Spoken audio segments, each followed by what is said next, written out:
and welcome to Flames Food and Fun, where today we're going to be making an organic Polish deli-style rye.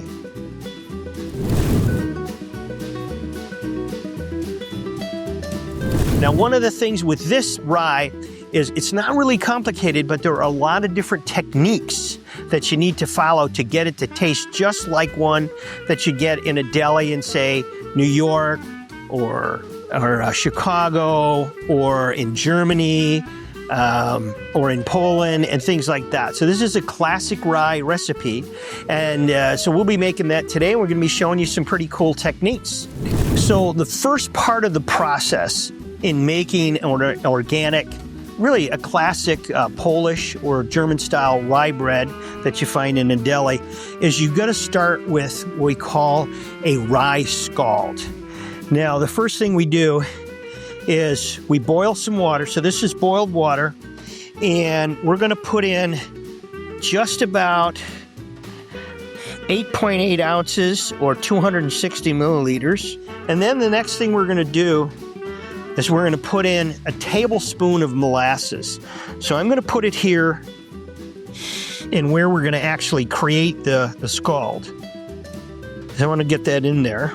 So now I'm going to rinse this off in here so that I can get all of it off of there. And this is a very important step if you really want to get that classic flavor.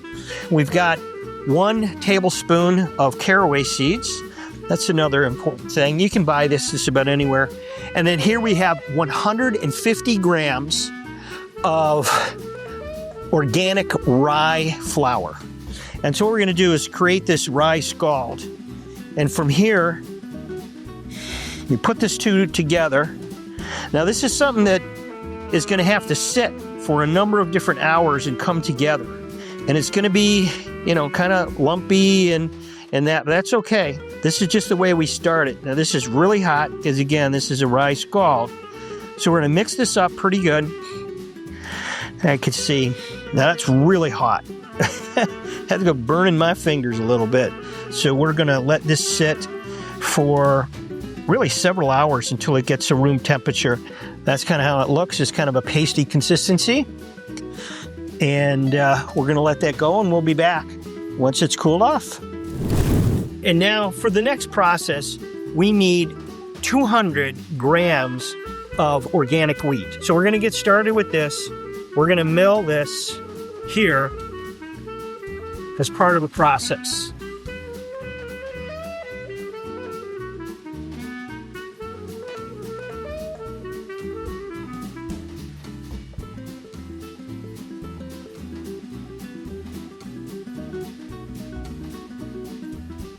We wanted 200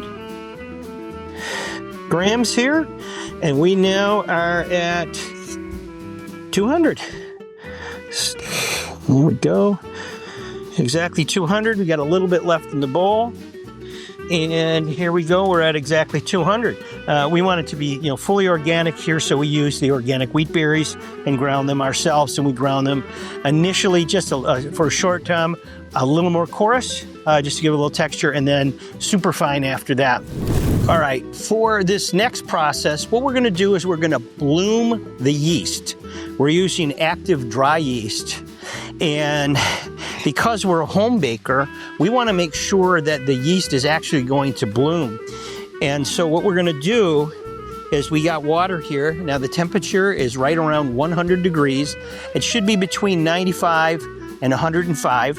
It needs that heat. Can't be too high because that'll kill the yeast. Can't be too low because it won't activate the yeast. So we put in a teaspoon, and it could be a little bit over. It could be a heaping teaspoon. And then we need to feed it, and yeast needs sugar. And so for this recipe, what we're going to do, kind of an old-fashioned way, is we're going to use honey. And we're going to use 2 teaspoons of honey to bloom the yeast. So we're going to start out, we got the 1 here. We'll mix that in. Now this process is going to take about 10 minutes. We're going to allow this to sit, and then we'll come back. And once it's bloomed, we'll start mixing up the dough so that we can then let it rise. So we'll come back for that. All right, So it's been about 10 minutes, and we allowed our yeast to bloom. And so you can see here, it's got a foam on the top. If you can see it from that camera, just over here, you see a foam on the top. Now, I believe it was Alton Brown who said that's the yeast kind of eating up the sugars, which was the honey, and then kind of belching it out. And that's where you get the rise within the bread. So we've got that done. We also have here 2 teaspoons of salt, just regular iodized salt. We got 1 teaspoon apple cider vinegar, as you can see. We're going to put that in. We need that for a little bit of a tang that goes with it, very traditional. We've got the 200 grams of the hard wheat flour that's organic. Now, as you saw earlier, I actually milled that myself, but you can just buy it from the store. But just make sure you get the organic whole wheat.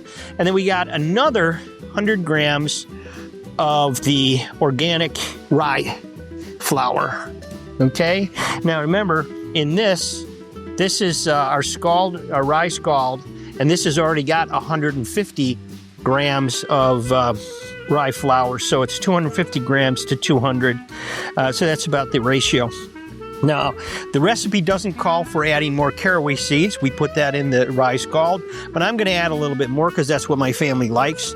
Now, before we get started, what I'm going to do, I'm going to use a mixer here. You can do this by hand. You don't need a mixer for this because you can't really use a dough hook for this just because it doesn't work with rye.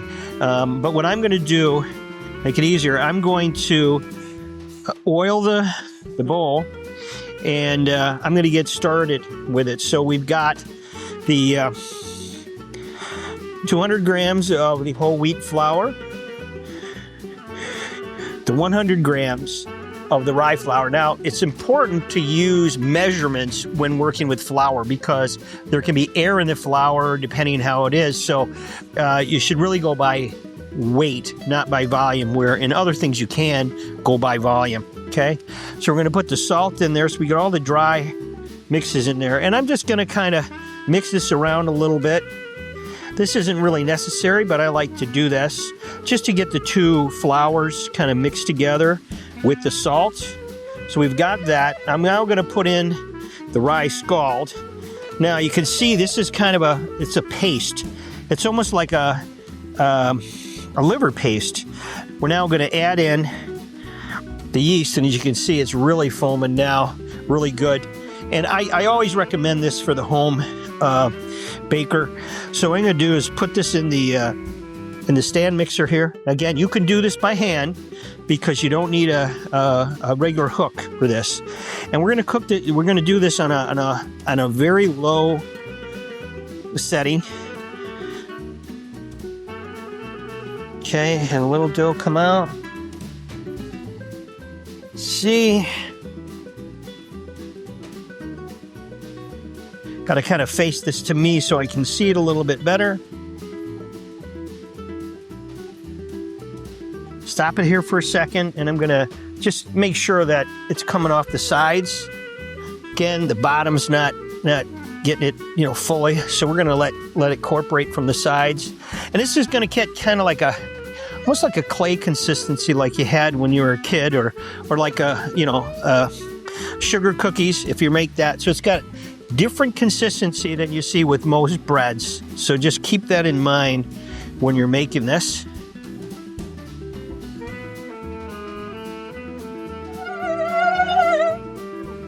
Now this really isn't a long process of what we're doing, but we're going to put it in a separate bowl. And again, I'm going to grease that bowl so that it doesn't stick, because it is going to, this is a sticky dough. I'm also going to grease my hands a little bit too. So I'm going to take this down, and we're going to kind of bring it together in this bowl. And then we're going to have to let it rest for about 30 minutes. And it's really for the gluten to really come together before we can really work it. So again, this is more of a longer process than making other breads, but I think it's really worth it. This is great with corned beef or pastrami, things like that. And so we're going to take this bowl out. We're also going to scrape the sides, get all of this off. Again, and now that since we greased it, it's a lot easier to get this off. And it's a lot more helpful to do it that way. You can see it. It's a thick, sticky consistency. Now this is the right consistency. You can add a little bit of water, but you do a little bit at a time. I mean, literally like a tablespoon at a time, and really don't add in more than another 2 ounces, depending on the consistency. But this is the right consistency, I believe. And now we're gonna have the dough come together here. Again, I like to make sure it's a little bit greased because this is a sticky dough. So we're going to have to fold it. Now that's one thing that we need to do. So what we're going to do, we'll throw a towel over this and we're going to let that rest for, like I said, about 30 minutes. So, all right. So it's been about 25 minutes, and what we did is let the dough sit so that the water could hydrate the actual flour itself. So this feels fairly hydrated. Now I'm going to put a little bit of oil on there. What we're going to do, we're going to do 4 stretches here. So we're going to kind of stretch this out this way. Now, if you want, you can, moisten your hands because that's going to help. So I'm pulling it up about 3-4 inches, kind of folding it over itself. Then I'm going to turn the bowl 90 degrees. I'm going to do this 4 times. Just going to pull this up and kind of stretching it. Here, you can see that. Now we stretch it about 3-4 inches, and then we fold it in, okay? And then we got one more time that we're going to do this. So we're going to pull it about 3-4 inches, and we're going to fold it in, okay? Now what we're going to do is we're going to take the seams, kind of close them all up, and put all those seams on the bottom, okay? And what we're going to do is we're going to grease this a little bit, grease the top. And now we've got a nice ball here, okay? Where all the seams are on the bottom. Now, this is unlike, regular, like you're just making regular bread, not rye bread. This would almost double in size. Now, this is only going to increase in size by about 50%. So just keep that in mind. I like to put oil on so it doesn't stick. What we're going to do is we're going to put the saran wrap on here, kind of on the top. This is a heat resistant one, which is kind of important. Now you can proof it. Like I said, you can put this on there, put a little oil, and then you can wrap it. Right, don't let the air get to it. It's kind of sticking a little bit. We'll get this in here. Get down there. Okay. You do this for about 2 hours, okay? And again, it's only going to increase. So we look at the size of that now. It only increases about 50% in size. So just keep that in mind because it is a rye. So we're going to proof that in the oven. Now, what you could do, once you've done this, wrap it in towels. One of the things I usually do is I do laundry, and I let it sit on top of the laundry. There's a towel underneath it so it doesn't get too warm. And then we have a small laundry room, and so that will keep it warm, and it's going to allow it to proof. And we're going to let that go for about 2 hours. And in right about 2 hours, we're going to come back, and we're going to check that. And then what we're going to do is we'll form it and get it ready for actually a cold rise over about a 48-hour period, and that's going to really help the dough really develop its texture and flavor, and really enhances it. Something I learned on the road, actually meeting with different chefs, particularly Sam Lapita. So we're going to try that. Welcome back. It's been about 2 hours that we've been proofing the bread in the oven, which has a proofing setting on it. But you could have just as well done this with the same configuration with the bowl that's slightly greased, with the saran wrap on it, but wrapped in towels in a warm, dry place in your home. I prefer the laundry room with the dryer going. It doesn't get too hot, but it does keep it nice and warm. So it's been proofing at about 100 degrees. Take this off because there's a little bit of steam. But as you can see, it's only gone up about 50%, but that still looks pretty good. But what we're gonna do, and I think this is much better, it really enhances the flavor. It really develops that flavor, spreads the moisture real well. You're gonna get a better bread. It's gonna be a better crumb, a better outside, and it's just gonna be an overall better bread. If you put it in the refrigerator and do a cold proofing for approximately 48 hours. And so what we're gonna do, just take this just as it is. It's still covered with the saran wrap, and we're gonna put it in an unscented plastic bag, just to make sure that there's, no moisture, none of the smells from the refrigerator. And all we're gonna do is we're gonna put it in the refrigerator, and we're gonna leave it in there for at least 48 hours and let it develop in the refrigerator. So welcome back. We proofed the rye bread in the oven for a little over 48 hours, but you can go for about 48 hours. And what that did is allow some fermentation, really built the texture and the flavor within the rye bread. So we've got to do one more proofing before we go. So we're gonna, before we can actually bake it in the oven. So we're gonna use a little bit of rye flour here so that it doesn't stick. And it's best to use the rye flour itself. So we're going to lightly flour right here. You can see we're going to kind of roll this out. And what we're going to do, we're not going to work it too much. What we're going to do is we're going to try to pull it in, pull it a little bit, and then kind of shape it into a little bit of a loaf. Okay? I'm going to roll it out like this. That seam, tuck this under, and we're going to put this in a bantam. Now, you can see, this is, you can get these for about $10. Loosen it up. So, we're going to do that loosely. It is oiled, and we're going to let that kind of proof on the counter. I'm also going to put a towel over it, just to warm it up a little bit, but we don't want to put the towel directly over it. We want it to proof like this, okay? And we'll be back in about 40 minutes. We're going to throw it in the oven. All right, so it's been about 30 minutes, and as you can see, we have a slight rise, but not a lot. And that's exactly what we expected, but you can see it fits end to end perfectly in this. And what we're going to do now is we're going to take it out, and we're going to put it on a baking sheet with some parchment paper. We have the oven set at 475. And what we're going to do to get started is we're going to actually put some ice. I put a pan in there earlier, a baking pan.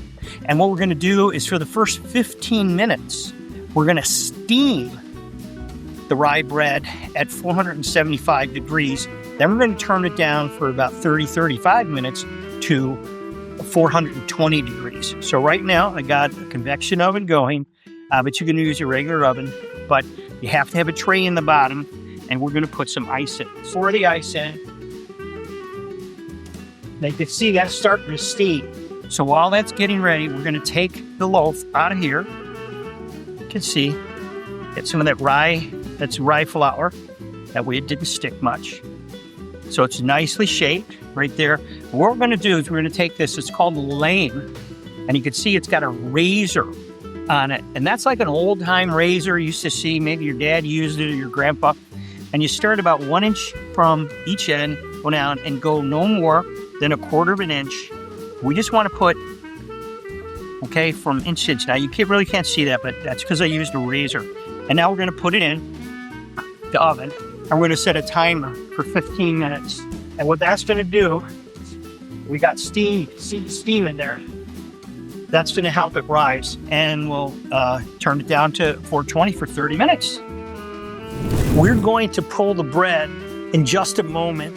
And ideally, you want to pull it between 205 and 207. And so I have a instant read thermometer on here. We're at 203 now. And so as soon as we hit 205, because it's going to be slightly over when it goes to 205, it'll go to like 205, 206. Then I'm going to pull it. And so one of the things that's important with rye bread, because it doesn't have the gluten, it doesn't have, it doesn't react like other breads do. It's important to use temperature in order to determine when to take it out. So I've made some adjustments while we were filming here. I turned off the convection and turned on the regular oven because it was starting to brown a little bit too much where I'd scored it. I put a little tent on it just to make sure that it didn't brown anymore. And then I put the thermometer in. All right, folks, we have reached 205 on the thermometer. So we are going to take the bread out now, see how it looks.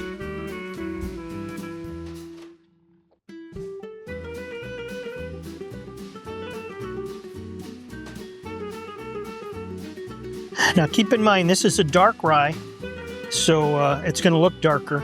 But yeah, that's a beautiful loaf. It's about 1 pound, perfectly formed. Here's where I split it. You notice a very minor, tiny little cut in there caused it to split like that. And so now what we're going to need to do is we're going to have to actually wait for about 6 hours or so, between 6 and 7 hours for it to totally cool. Because it's rye bread, again, it's not like regular bread. It could get gummy and gooey inside if we cut it too soon. So we got to let it completely cool, let it sit. That's why bakers come in the middle of the night and you buy your bread and then you eat it late in the day. So, so for now, we've completed this episode. So the bread looks great. We will take one more thing. We'll cut it in about 6 hours and we'll let you guys take a look and see what it looks like on the inside. Okay, folks, so we've now waited about 6 hours for the bread to completely cool. Remember, this is whole wheat and rye, and so it's going to be very dark, as you can see here, and it's also going to be a very heavy, thick bread. But from the shape and everything, looks like it came out perfectly. We're just going to cut it up. What you want to make sure is that it's not gummy on the inside. So it's got a nice crust on the outside. And as you can see on the inside, it's moist, got great texture on the inside, not gummy at all. And it's come out perfectly. So that concludes today's show. If you enjoyed today's show, please follow and like and give us your comments and let us know what other kind of dishes that you'd like us to make or places that you'd like us to go and visit different restaurants, different areas of the world. And we'll be happy to oblige you. So have a great day and bon appetit.